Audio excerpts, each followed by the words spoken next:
अस्सलाम वालेकुम dear students. इस वीडियो लेक्चर में हम exercise number 3.3 question number 12 solve करने जा रहे हैं।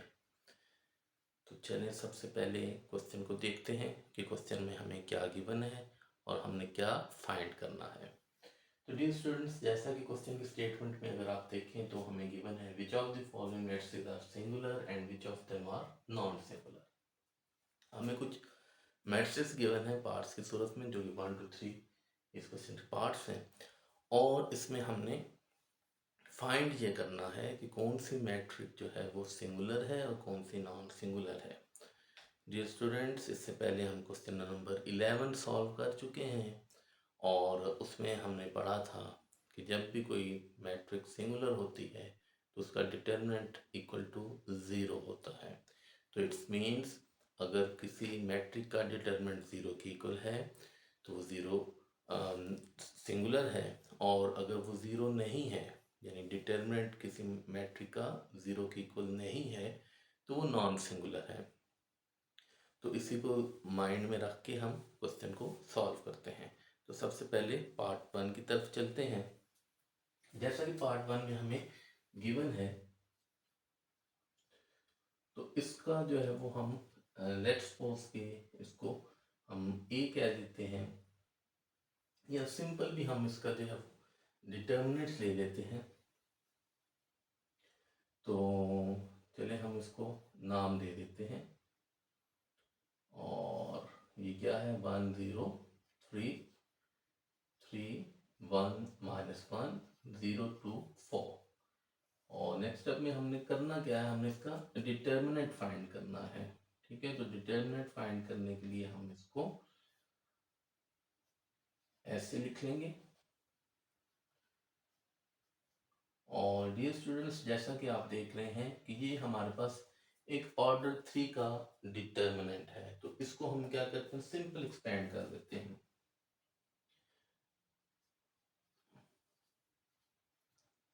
बाय एक्सपेंडिंग रो वन से मैं इसको एक्सपेंड कर रहा हूँ। तो यहाँ पे आप देखिए हमारे पास जो है वो क्या आएगा 1, और ये रो ये कॉलम छोड़ दिया 1 -1 2 4। नेक्स्ट है -0 ये रो ये कॉलम छोड़ दिया 3 -1 0 4। नेक्स्ट हमारे पास +3, और यहाँ पे भी ये रो और ये कॉलम छोड़ दिया और ये एलिमेंट हमारे पास आ जाएंगे जो कि है 3 1 0 2। ये स्टूडेंट्स नेक्स्ट इसको हम सिंप्लीफाई कर लेंगे। यहाँ पे आप देख रहे हैं ये हमारे पास मल्टीप्लाई हो गई 4, और ये -2 माइनस और ये +2 हो जाएगा -0, और ये 12 -0 +3 और 3 2 6 -0। तो डियर स्टूडेंट्स, यहाँ पे अगर आप देखें तो ये हमारे पास सिंप्लीफाई होके क्या आ रहा है, ये हमारे पास जो 6 आ जाएगा -0, और ये 0 से मल्टीप्लाई हो गई, ये तमाम टर्म जो है वो जीरो। चलिए नेक्स्ट स्टेप में इसको लिख लेते हैं, और ये हमारे पास जो है वो 6 आ गया। तो यहाँ पे आप स्टूडेंट्स देखें ये 0 हो गया, और इसको अगर हम सॉल्व करें तो ये हमारे पास 18 आ जाएगा। तो डियर स्टूडेंट्स, इसको हमने जब सॉल्व किया तो हमारे पास ये 24 आ गया, नॉट इक्वल्स टू 0। देयरफॉर यहाँ पे हम स्टेटमेंट लिखेंगे, देयरफॉर गिवन metric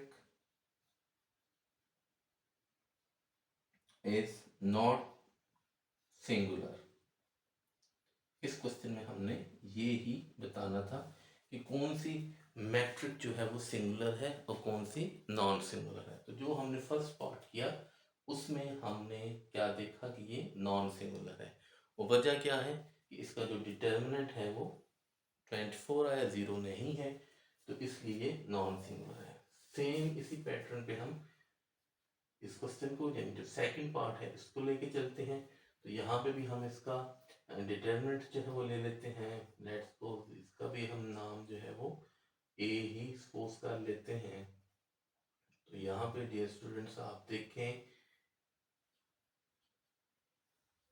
ए का हम जो है वो डिटर्मिनेंट ले लिया, तो ये हमारे पास क्या 2 3 -1 1 1 0 और 2 -3 5।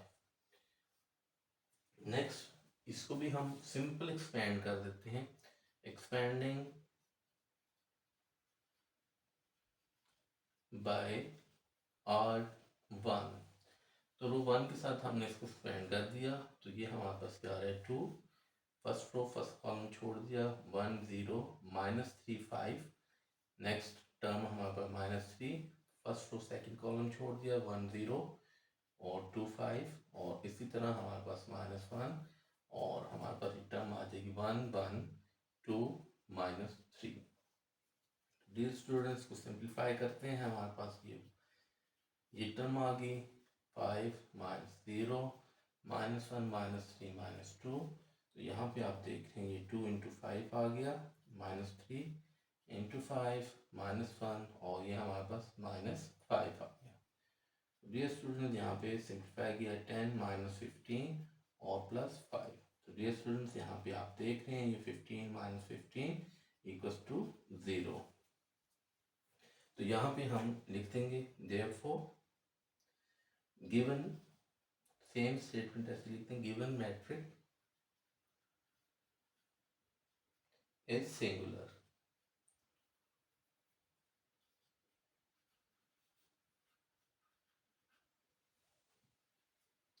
उम्मीद करता हूँ डियर स्टूडेंट्स ये आपको बहुत अच्छे तरीके से जो है समझ आ गया होगा। अब इसमें देखें, इसमें हमारे पास जो है वो डिटरमिनेंट 24 आया था और ये नॉन सिंगुलर था, ठीक है। यहाँ पे हमारे पास डिटरमिनेंट 0 आ गया है, इसलिए ये क्या है, सिंगुलर है। सेम इसी पैटर्न पे हम इसका जो थर्ड पार्ट है इसको सॉल्व करते हैं।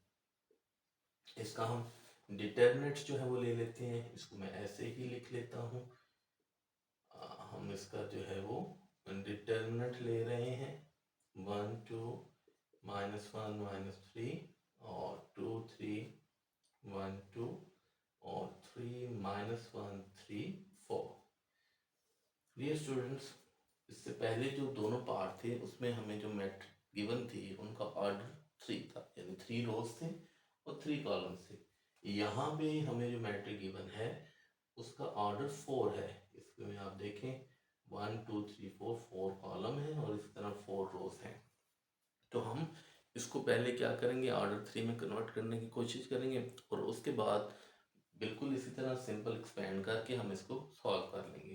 तो डियर स्टूडेंट्स अगर आप यहाँ पे देखें तो हमारे पास हम इसको रो वाइज कॉलम वाइज दोनों तरह कर सकते हैं। तो अब ये हम पे डिपेंड करते हैं कि हम कौन सा ऑपरेशन लगाते हैं, रो वाइज या कॉलम वाइज। तो अब इसमें देखें यहाँ पे भी 1 है, यहाँ पे भी 1 है, तो हम सिंपल क्या करते हैं, मैं क्या करता हूँ C2 -C1 करूँगा, तो देखिए यहाँ पे 0 हो जाएगा, ठीक है। इसी तरह ऑपरेशन में लगाता हूँ जी C3 -2C1, 2 -2 0 हो जाएगा, और यहाँ पे क्या करता हूँ C4 + C1, -1 है तो ऐड जब होगा तो ये भी 0 हो जाएगा। तो ये चारों ऑपरेशन जो हैं और तीनों ऑपरेशन जो है वो हम यहाँ पे लगाते हैं। तो देखें C2 -1, C2 में चेंज आएगा, जो पहले लिखा जाता है उसमें चेंज आता है, तो 1 -1 0, इसमें कोई चेंज नहीं है, तो इसको मैं एज इट इज जो है वो लिख रहा हूँ 1 -1 0, 2 -1 1, 3 -2 1, -1 -3 -4। अभी इस ऑपरेशन को लेकर चलते हैं। C3 क्या है 2, 2 -2 0, -1 -2 -1 -2 -3 1 -4 -3 3 -6 -3, और यहाँ पे हमारे पास क्या होगा C4 + C1 है, -1 + 1 0, -3 + 1 -2, 2 + 2 4, और इसी तरह 4 + 3 7, डियर स्टूडेंट्स, ये हमारे पास जो है वो एक इसको जब हम एक्सपेंड करेंगे, नेक्स्ट स्टेप में हम क्या करते हैं, बाय एक्सपेंडिंग R1 के साथ एक्सपेंड जब करेंगे तो 1 इंटू 1 -3 -2 1 -3 4 और -4 -3 और 7। नेक्स्ट जितनी भी टर्म्स आएंगे वो हमारे पास ज़ीरो हो जाएंगे, इसलिए मैं इसको नहीं लिख रहा। और नेक्स्ट हम इसको क्या करेंगे, सिंपल एक्सपेंड। ये अब हमारे पास आ गया एक ऑर्डर 3 का मैट्रिक डिटर्मिनेंट आ गया। अब इसको हम यहाँ पे सिंपल एक्सपेंड कर देंगे। अब एक्सपेंशन आपका दिल है, रो वाइज करना चाहते हैं रो वाइज इसको एक्सपेंड कर लें, कॉलम वाइज करना चाहते हैं कॉलम वाइज एक्सपेंड कर लें। तो यहाँ पे मैं इसको रो वाइज जो है एक्सपेंड कर रहा हूँ बाय एक्सपेंडिंग रो 1। तो रो 1 से जब मैंने इसको एक्सपेंड किया तो देखिए यहाँ पे मेरे पास क्या है 1, ये टर्म्स आ जाएंगी -3 4 -3 7 माइनस और ये माइनस प्लस, और नेक्स्ट जो है हमारे पास 1 4 -4 7 और नेक्स्ट हमारे पास -2 और 1 -3 -4 -3। तो डियर स्टूडेंट्स, इससे नेक्स्ट है वो हम इसको सिंप्लीफाई करते हैं। आप देखें ये हमारे पास -21 और 3 4 12 -12 है +12 हो जाएगा। नेक्स्ट हमारे पास जो है वो 7 और 16 -16 आ रहा है +16 और इसी तरह -2 और ये हमारे पास जो है वो -3 +12 -12। इसको फर्दर जो है वो सिंप्लीफाई करते हैं। तो यहाँ पे देखें हमारे पास जो है वो टर्म क्या आ रही है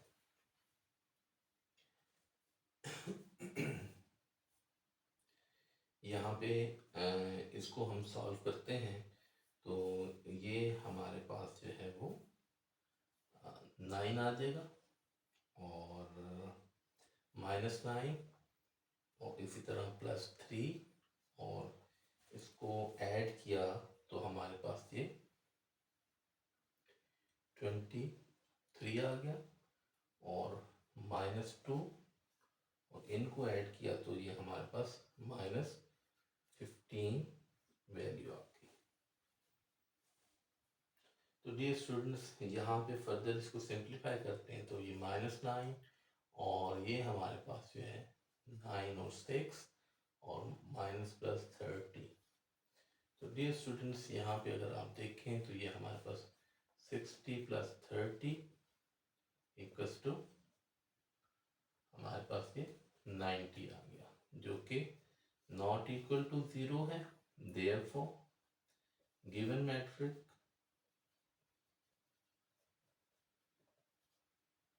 इज नॉन सिंगुलर।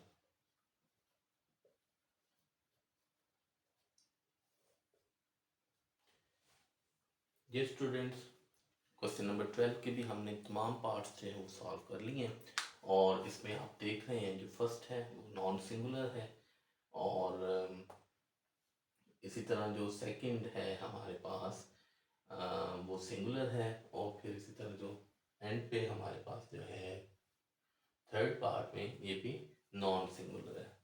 तो ये यहाँ पे नॉट की बजाय जो है वो नॉन सिंगुलर लिख दें, नॉन सिंगुलर।